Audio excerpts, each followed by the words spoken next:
የተወለደው በትግራይ ዶ አውራጃ ውስጥ እርባገረድ ከምትባል ስፍራ ነው።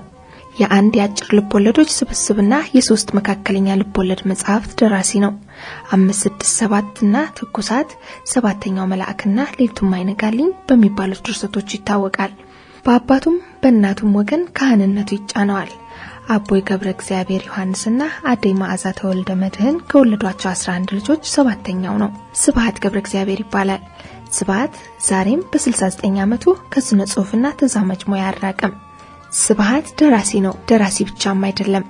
ከ30 ዓመት ላለፈ ጊዜ ያገለገለ ጋዜጠኛ ነው።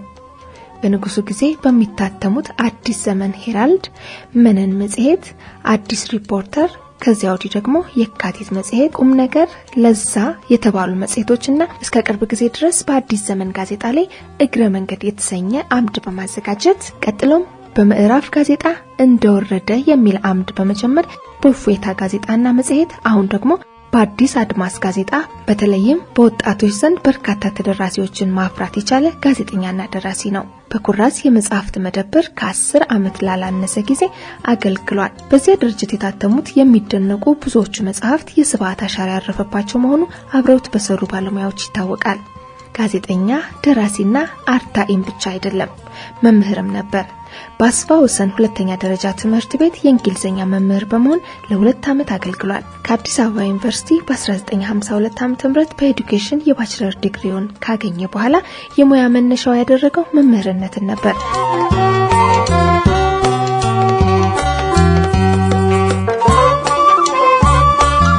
ስብሐት ሳይታተሙ ለ30 ዓመታት የቆዩትን 3 ድርሰቶችን የጻፋቸው በተከታታይ ዓመታት ማለትም በ1958 አዲስ አበባ ሌሊቱም አይነጋልኝን፣ በ1959 ትኩሳትን፣ በ1960 አዲስ አበባ ሰባተኛው መልአክን ነው። ስብሐት የጻፋቸው እኒህ ድርሰቶቹ በቅርብ የሚያውቃቸው ጓደኞቹ የተሳተፉበት የአንድ ሰሞን የአንድ አካባቢ ጋዳዊና ስነ ልቦናዊ እውነታዎች ነጸብራቅ ናቸው። ለምሳሌ የሌሊቱም አይነጋልኝን መቸት አዲስ አበባ ውቤ በረሃ ነው። መጽሐፉ ውስጥ ያሉት ገጸ ባህሪያት በጋዱ ዓለም የሚያውቃቸው ጓደኞቹ ናቸው እና በውቤ በረሃ ሴቶች አሻሻጮች ላይ የሚደርሰውን ግፍና በደል በየዕለቱ ውሎና አምሾች በማስታወስ ለ1 ዓመት ያህል ሲመዘግብ የቆየውን እውነት ወደ ፓሪስ በሄደ ጊዜ ትምህርቱን ትቶ ጻፈው። ፓሪስ ኮሌጅ ውስጥ ከጓደኞቹ ጋር ሲኒማ ቤት ሽርሽር ሲወጣ ሲገባ ያስተዋለውን በየዕለቱ ማስታወሻው ላይ የመዘገበ ለዓመት ከመንፈቅ ያህል ቆየ። ወደ ኢትዮጵያ እንደተመለሰም ያን ሲመዘግብ የቆየውን ማስታወሻውን ትኩሳት ወደሚል ልቦለድ ለውጦ ጻፈው።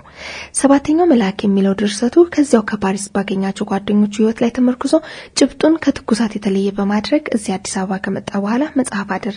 ስብሐት ድርሰቶቹን ከመጻፉ በፊት ግን በዓለማችን ታዋቂ የሆኑትን የተለያዩ ሀገር ደራሲዎችን ስራዎች አንብቧል።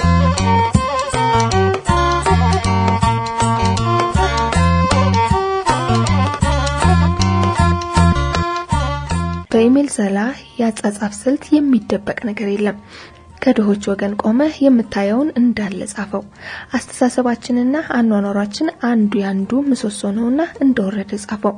ለገንዘብ ሳይሆን ለስሜት ጻፈው ነው መልእክቱ። እናም ስብሐት በዚህ መንገድ ተጓዘ፣ ጻፈ። ቢታተምም ባይታተምም እኔ የተሰማኝን ጻፍኩ፣ ተግባሬም ድርሻዬም ይኸው ነው የሚለን። ከስብሐት ጋር አጭር ቆይታ አድርገናል። መልካም ጊዜ።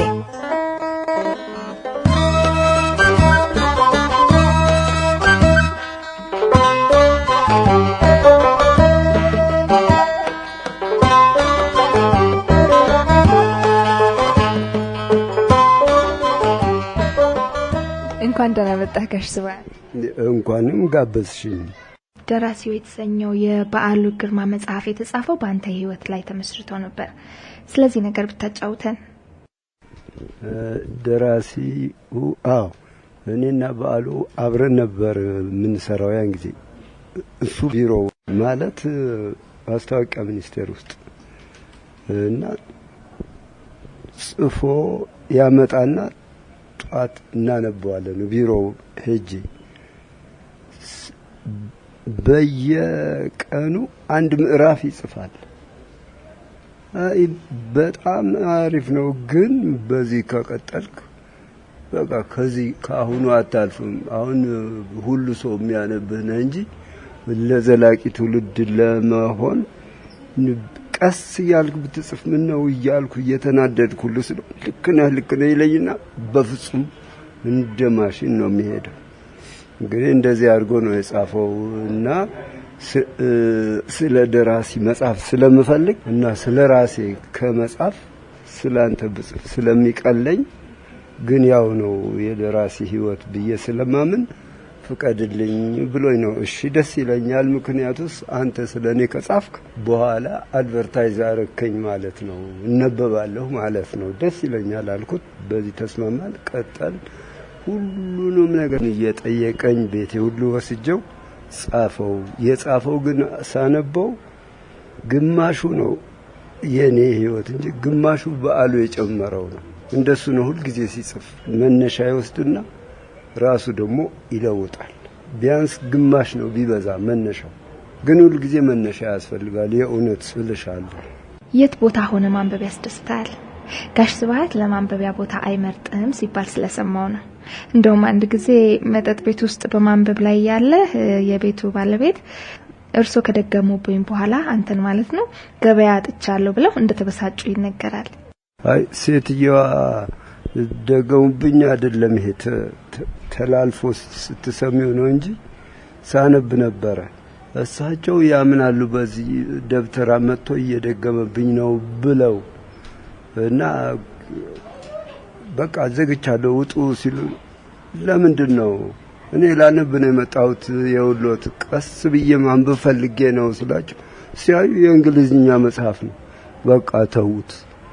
ከዛ ሸርኮን እንደውም ከሳቸው ጋር የት ነው የምታነበው ስትይ የትም ቢሆን ግድ የለኝም ስሜን ካልጠሩኝ በስተቀር ዝም ብዬ መቀጠል ይችላል ወይም ትልቅ ጩኸት ከሌለ በስተቀር። እንዴት ነው ምንድነው እኔ አላቅም። ምን አይነት መጽሐፍ ነው ማንበብ የምትወደው? ሁሉ አይነት ማለት መጥፎ ካልሆኑ ማለት ችክ የሚሉ ካልሆኑ የእውነት ሁሉ አይነት የሃይማኖት ይሁን የፍልስፍና ይሁን የሴክስ ይሁን ሁሉ ግን ጥሩ ቆንጆ የሚነበብ ከሆነ አለዛ ግን 3-4 ገጽ አንብቤ እተወዋል። ተዋናይ ነበርክም ይባላል። ለምን በሙያው አልቀጠልክም? የእድል ያጋጣሚ ጉዳይ ነው። ደስ ይለኝ ነበር ብቀጥል፣ ግን አላጋጠመኝም፣ እድሉ አልመጣም። ስለዚህ ቀረ በቃ። ሁሉ የጀመረውን ሁሉ እኮ አይቀጥልም ሰው። አይ ሲጀምር እና የሚችልበት አዘጋጅ ያዘጋጀኝ ቢሆን እኔ ጥሩ ተዋናይ ልሆን ይችል ነበር። ግን ያኔ ለጀማሪ ጥሩ ነበር ብዬ ነው ማለት። ለይቱም አይነጋልኝ የተሰኘው ልብ ወለድ ድርሰት ወደ ፈረንሳይኛ ቋንቋ ተተርጉሞ ለንባብ በቅቷል። ይህ ሁኔታ ከጀምሩ ምን ይመስል ነበር? ፍራንሲስ ፋልሴቶ የሚባል ሰውዬ የኢትዮጵያ ሙዚቃ ዋና ኤክስፐርት ነው ለዩሮፕ በሙሉ። እዚህ ይመላለሳል ብዙ ጊዜ 29 አመቴ ነው እንደዚህ ያለ ሲመላለስ እዚህ ሲመላለስ ስለ ሙዚቃ ስለሆነ ተገናኘን፣ ተነጋገርን። ስለ ውቤ በረሃ ስንጨዋወት እዛ የነ ጥላሁንን ገሰሰን ሙዚቃ ነበር ምን ሰማምን ስለው እንዴት ምናምን አለ ደስ አለው። ስናወራ እንዴ ለምን አንተረጉመውም አለኝ። እኔ ደስ ይለኛል አልኩ። ተረጎም ነው ለሁለት ቁጭ ብለን እኔ ወደ እንግሊዝኛ ተረጉመዋለሁ፣ ቃላት ያግዘኛል፣ እሱም እንግሊዝኛ ያውቃል። ከዛ እሱ ወደ ፈረንሳይኛ ሲተረጉመው እሱም ይሄ እንዴት ይመስላል እያል እንዲህ ብለን በፈረንሳይኛም በእንግሊዝኛም ተተርጉሟል። ከዚህ ቀጥሎ እንግዲህ ኢንሻአላህ ብለን እንግሊዝኛው በሌላ ጊዜ ይታተማል። አሁን ያለንበትን ዘመን ትውልድ እሳት የላሰ ትውልድ ስትል ምን ማለት ነው? ይሄ ይኸውልሽ ሞደው ጥያቄ ነው። ለምን ብትይ ሰዎች ጓድ ሊቀመንበር መንግስቱ ኃይለ ማርያም ፈላጭ ቆራጭ ነበረ። ቀይ ሽብር ነጭ ሽብር ያሉ ተፋጅተዋል። ብዙ ንጹህ ሰው አልቋል ምናምን አልፈነዋል። ይሄ ግን ግራ እጅ ነው፣ የእግዚአብሔር ግራ እጅ ማለት የሸይጣን ቀኝ እጅ ነበር ማለት ነው። ከዚህም ጋር የእግዚአብሔር ግራ እጅ ነበር ለዚህ ለትውልድ። እንዴት ብትኝ ከሱ በፊት የነበርነው ትውልዶች ሁልጊዜ 3000 ዓመት እያል ሁልጊዜ ያችኑ ስንደጋግም ስንኖር መንጌ መጣና ጠራረገው። በቃ ነው አንድ ትውልድ ጠፋ። ስለዚህ ድልድይ የለም፣ አይተላለፍም። እናንተ በአዲስ አይን ማየት ተሰጣችሁ እና አሪፍ ትውልድ ሆነ። ምክንያቱስ ያያል ዘመኑ እንደምታዩ ነው። ነጻነት አለ። እንዴት ልበልሽ ድንቅ ነው። ምን ነው በዚህ ጊዜ በተወለድኩ እማልለው እኔ እድለኛ ሆኜ እስካሁን ደስ እያለኝ ስለኖርኩ ነው እንጂ በጣም እመኝ ነበር። አሁን ነበር መወለድ እልሽ ነበር። ይኸው ለምሳሌ አንድ ብቻ ልጥቀስልሽ። ድሮ ሙሉ ቀን መለሰ አንድ ጊዜ ቃለ መጠይቅ ፈቅዶልኝ ስንነጋገር እኛ ድምጽ ነን ምኒልክ ወስናቸው ለምሳሌ ኦፔራ ሄዶ ሊዘፍን ይችላል፣ ድምጹ ያን ያህል ነው። ሙዚቀኛ ግን አለማየሁ እሸቴ ብቻ ነው። እሱ ነው ሙዚቀኛ ማለት፣ ሙዚቃን ያውቃታል። እኛ ድምጽ ነን አለኝ። እውነቱን ነበር። አለማየሁ እሸቴ ምንም አይሰለችም። ሙዚቃ እንዴት እንደምትመጣ መስማት ብቻ ነው። ወደዚህ መተሽ ቴዲ አፍሮ እንደዛው ነው። አሁን እሱን አልኩ ብዙ ጊዜ ሰሞኑን ስለምንሰማው እንጂ ብዙ ናቸው ሙዚቀኞች፣ እንደዚሁም ሰዓሊያን፣ እንደዚሁም ልቦለድ የሚጽፉ፣ እንደዚሁም ገጣሚያን ማአት። ይሄን ሁሉ ብትሰበስቢ ጎልደን ኤጅ የሚባል ታሪክ ትጽፊ ነበር። በሰማው ቁጥር የሚያስቅህ ቀልድ ባለጌ ስለሆነ አይነገርም፣ ይቅርታ አድርጊልኝ። እድሜ ስንት ነው? 69። ከ55 ዓመት በፊት ስብሃት ምን አይነት ሰው ነበር? እዝጌር ያውቃል። ሩቅ ነው፣ ምንም አላስታውስም። እረኛ ነበረ። ደስ ይለው ነበረ ማለት ፍየሎቹ አስቸጋሪ ናቸው፣ የትም ይሮጣሉ፣ ያናድዳሉ። እነሱን ስናባር እንቅፋት በእንቅፋት የእግሬ ጥፍር አውራጣቶቹ ብቻ ናቸው ያሉት፣ ሌላው አልቋል። ግን በጣም ደስ ይል ነበር። ምክንያቱም ነፃነን፣ አገሩ የኛ ነው፣ ምንም እንፈራው ነገር የለም። ወላጆቻችን እንደዚህ አይነት ኮምፕሌክስ ምናምን እዚህ የለም። ሁሉ ሰው እኩል ነው፣ ጨዋታ ነው፣ ደስታ ነው። ስለዚህ በጣም ደስተኛ ጊዜ ነበር። ምናልባት ያን ጊዜ ነው ደራሲ ልሆን የተቀረጽኩት። ተረት ሲነግሩን እሳት እየሞቀን በቃ ተረት ምንድነው የሚባለው የተረት አባዜ ያዘኝ። ከዚያ ጀምሮ የዘመናዊ ልቦለድ እኮ ዘመናዊ ተረት ማለት ነው። እልወታለሁ። ጨረስን። የት አካባቢ ነው ተወልደ ያደገው? ርባገረድ የምትባል ትንሽ መንደር ናት። ከአድዋ ከተማ በእግር 6 ሰዓት እንደዚህ ታስኬዳለች። ባንተ አገላለጽ ሰው ማለት ምን ማለት ነው? ለመንግስቱ ኃይለ ማርያም የተዘፈነውን ልንገርሽ። ግን የድሮ ዘፈን ነው፣ ለሱ ልክ መጣ እንጂ ሰው ማለት ሰው የሚሆን ነው፣ ሰው የጠፋለት። ደግሞዋለሁ ተደግሟል። በቃ መንጌ ነው። 120 ነበሩ። በምን ሲሉ የት እንደሆኑ ማናውቅ አገር ሲፈትሹ ምን ሲሉ በቃ ያለው ደፍሮ ብቻ መንጌ ብቻ ነው። ያኔ በቃ ሰው ማለት ሰው የሚሆን ነው፣ ሰው የጠፋለት ያለሽ። በኔ የዘፋኞች ሰው ነው። ለኔ ሰው ማለት ሌላ ሰው የሚወድ ነው። እና ደግሞ ጉልበት ካለው ብሽቅ ሰው ካገኘ በቦክስ የሚመታ ነው ሰው ማለት። የተወሰኑት ልቦለድ ጽሁፎችህ ከጻፍካቸው ከ30 ዓመት በኋላ ነው የተነበቡት ወይም የታተሙት። ምክንያቱ ምንድነው?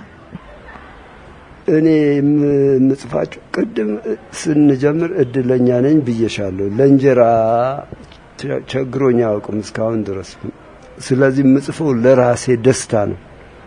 ደስ ማንበብ ስለምወድና ቆንጆ ልቦለዶች ብዙ ስላነበብኩ እኔም ልቦለድ በቃ መጻፍ እያሰኘኝ ጻፍኩ እና ደግሞ እዝጌር የፈጠረው እያለ እኔ መፍጠርም አያስፈልገኝም። የጻፍኩት ልቦለድ እንዲሆን አንዳንድ ቦታ ፎርሙን ቅርጹን ለወጥ በማድረግ ነው እንጂ ያየሁትን ነው የጻፍኩት። በዓሉ ግርማ ግማሽ ነው እንጂ ግማሹን ይጨምራል አልኩሽ። እኔ ምንም አልጨምርም ከቅርጿ በስተቀር እና ያየሁትን ደስ ያለኝን ጽፏል። በቃ ይታተማል ብዬ አላውቅም ለራሴ። ልጆቼ ግን ያኔ በደንብ ይታተምና ገንዘብ ያገኛሉ ብዬ አውቃለሁ ለራሴ። በህይወቴ ዘመን ይታተማል ብዬ አላውቅም ልሻለሁ። ምክንያቱ ምንድነው? ባለጌ ስለሆነ እና የኛ ሀገር ቋንቋ ደግሞ የፈረንጅ ምንድነው ሴንሰርሺፕ ምናምን የለበትም። ዝም ብሎ ነው የሚናገረው። እኔም እንደዚህ ነው የምጽፈው። እኔ ስለ ሰው ነው እንጂ ስለ አይጥ አልጽፍም። በቃ ስለዚህ ሰው እንደዛ ይናገራል። የሚጻፍ ግን የሚነገር እንጂ የማይጻፍ አለ የሚሉ አሉ። የራሳቸው ጉዳይ አያንብቡኝ። እኔ ግን ደስ እያለኝ ነው የጻፍኩት እልሻለሁ። ስለዚህ ስራህን ከነውረኞች ጎራ የሚመድቡትን ምን ትላለህ? ነውር አይደለም ነው የምትለው? ልክ ናቸው፣ ነውር ነው። ነገር ግን እነሱ ናቸው ነውር የሚሉት ነውረኞች እንጂ ለአንዱ ለጠየቀኝ የመለስኩለት ባለጌ ይባላል ጽሁፍ ሲለኝ አንተ በጨለማ ያላረከውን ነገር አንዲት ነገር አልጻፍኩም ብየዋለሁ። ልክ ነኝ። በቃ እውነቱን ስለምጽፍ ባለጌ ነኝ። እንኳን አዛውንቱ ስብሐት እርጅናን እንዴት ይገልጸዋል? እርጅና ይኸውልሽ ልጅነትም ይሁን ጉርምስናም እርጅናም የሚበላ የሚጠጣ እና መጠለያ እንደዚህ እስካለ ድረስ እና የሚጨቁነን የሚያስጨንቀን ሰው አጠገባችን እስካለ ድረስ ጤና እስካለ ድረስ ሁሉ እድሜ አሪፍ ነው። አሁን ባለውበት እድሜ በሽታም የለብኝ ችግርም የለብኝ። ጤነኛ ነኝ። በላለሁ፣ ጠጣለሁ፣ ጫወታለሁ፣ ስቃለሁ። እንደ እርጅና አሪፍ እድሜ የለም ብትፈልጊ። ምክንያቱስ የጉርምስና ጭንቀት ምናምን ሁሉ አልፎ አሁን ሁሉን የምንቀበለውና እንዴት ነበር እኛም እኮ የምንጨነቀው።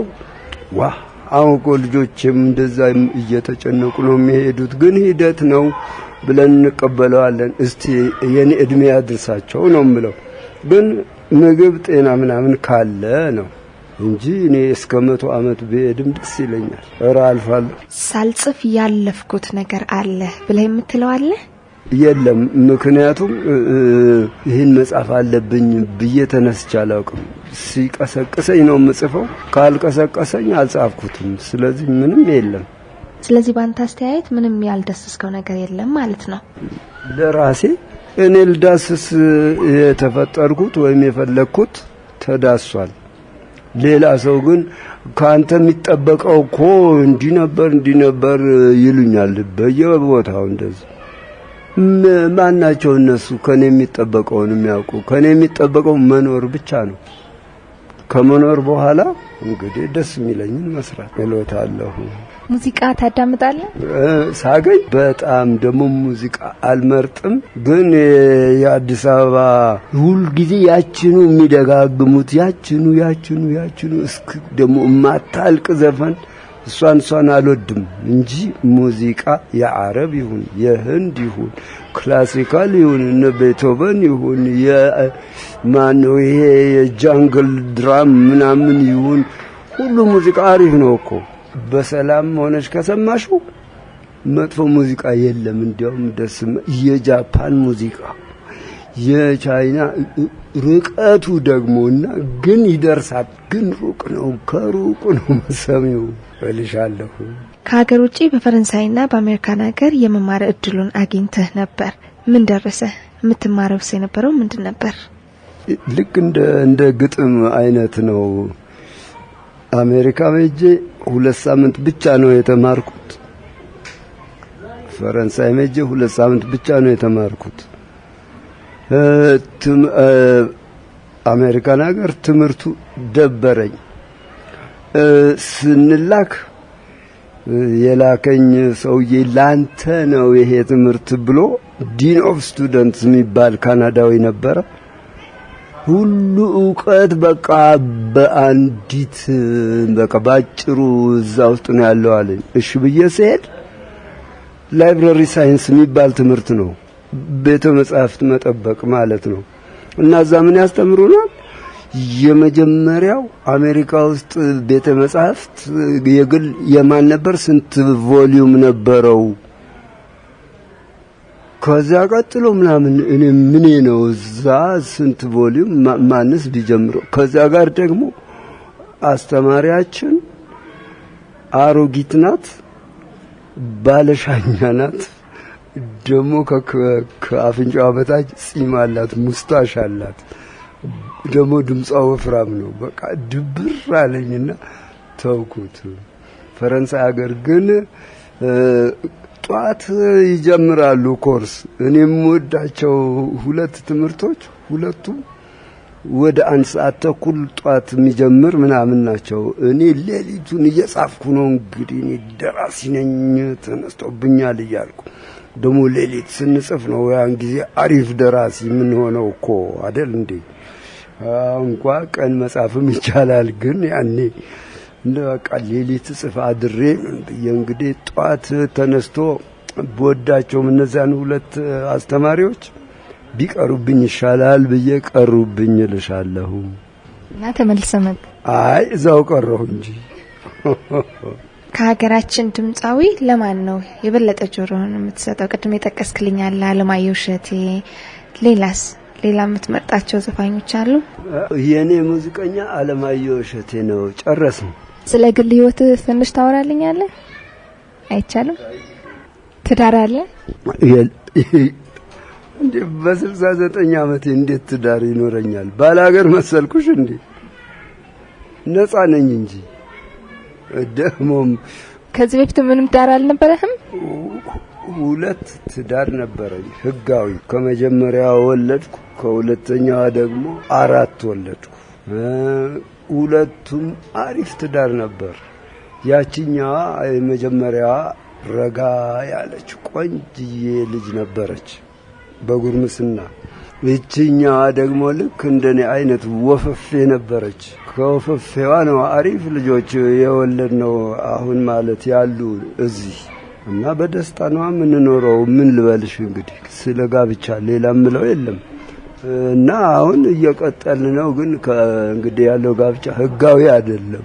ከመጀመሪያዋ ባለቤትህ ጋር በምን ምክንያት ነው የተለያያችሁት? ማወቅ የምንችል ከሆነ ማለት ነው። በታሪክ ሂደት ነው። እነ መንጌ መጡ። ያኔ እርስ በርስ ይጠራጠሩ ነበረ እና የኔ ሚስት ደግሞ የልብ በሽታ ነበረባት። እዚህ መታከም የማይችል ወደ ኢንግላንድ መሄድ ነበረባት። 2 ጊዜ ሄዳ ታክማ ተመልሳ ታውቃለች። አሁን 3ኛ መሄድ አቃታት። ሲፈራሩ ፈቀድክ ለአድሃሪያን ፓስፖርት ፈቀድክ እንዳይባባሉ እየፈሩ እዚሁ ልትሞት ሆነ። ሄደች። የ3 ዓመት ተኩል የመጀመሪያ ልጃችንን ይዛ ሄደች። አሪፍ አርጋ አሳደገችው እልሻለሁ። ከኛዋለ ልጅ 2 ጊዜ መጥቶ እዚህ ጎብኝቶናል፣ እኔንም እህቶቹንም። እኔ በጣም ምነው ለመማር ያች ነበረች መማራት ምላውን ትምህርት ተምሮ በጣም ይወደዋል ስራውን። እንግዲህ 2 ጊዜ መጥቶ አይቶናል። ለ3ኛው ኢንሻአላህ ምንድነው የተማራት ትምህርት? ባዮኬሚስትሪ። ስሙ ማን ይባላል? ኢያሱ። እዚህ ያሉትስ ልጆች 4ቱም ሴቶች ናቸው? አንዱ ወንድ ነው፣ 3ቱ ሴቶች ናቸው። በጣም ቆንጅዬ ናቸው። እንደነሱ ቆንጆ ሴቶች የሉም እዚህ ሀገር። ከልጆችህ መካከል በሙያ አንተን ተከተሉ አሉ? መከተል ሳይሆን ልክ እንደኔ አይነት ሆነች። ግን እሷ ገጣሚ ነች፣ እኔ ግጥም አይደለም እና ድራማቲስት ነች፣ አክትረስ ነች፣ ብዙ ነገር ነች፣ ሽርኬ ነች ወዘተ ወልዳለች። ልጆቹም አሪፍ ናቸው ብለን እንጨርስ። ትርፍ ጊዜ አለ? በትርፍ ጊዜስ ምን በመስራት ትዝናናለህ? ትርፍ ጊዜ ነው የኔ ፕሮፌሽን ልትይ ትቻለሽ። የሥራ ጊዜ በጣም ጥቂት ነው፣ የተወሰነ ነው። ድሮ ሳላስበው ያጠራቀምኩትን ወሬ ምናምን መጻፍ ነው። ጫር አድርጌ እሸጣለሁ።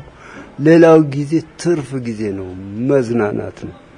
ደስ የሚሉኝ መጽሐፍት አነባለሁ። ደስ ከሚለኝ ሰው ጋር እቀዳለሁ። መቅደድ ታውቂያለሽ? ጣቃ ሳይሆን እንደዚህ በቃ ደስ እያለኝ ነው የምኖረው። መናገር የምትፈልገው ወይም ማስተላለፍ የምትፈልገው መልእክት ካለ? አለ። እኔ በእኛ ህዝብ አምናለሁ።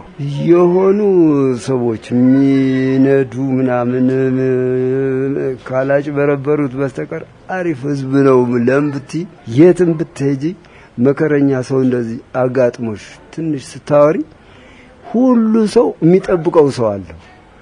ማንም እኔ ብዙ ሰው እንደዚህ ደግሞ አናግሬያለሁ። ሁልጊዜ ወይ ዘመድ ወይ ምንም ዘመድ ያልሆነ ብቻ የኛ ሰው እርስ በርስ ባለው ይረዳዳል፣ እንዲሁም ይነጣጠቃል፣ ይሰራረቃል።